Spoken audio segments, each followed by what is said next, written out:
Hi everyone! Welcome back to our channel, The Story of Us. Thank you for watching our videos. If you haven't subscribed yet, please subscribe us to know more about our stories.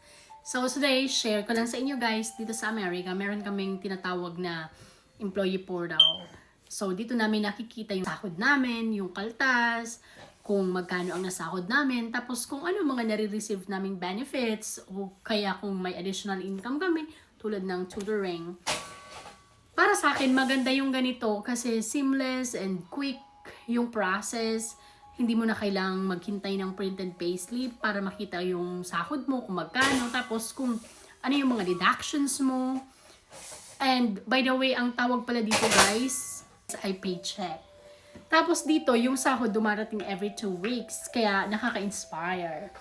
Hindi mo kailangang maghintay lagi ng 15 or 30th para may sahod na. It's automatic that, on Friday of the second week, makaka-receive ka na naman ng paycheck. And regardless of the date. Kaya may time na 3 times ka sa sahod. Pero dito kasi guys, kung magkano ang annual pay mo, hahatiin lang yun for every paycheck.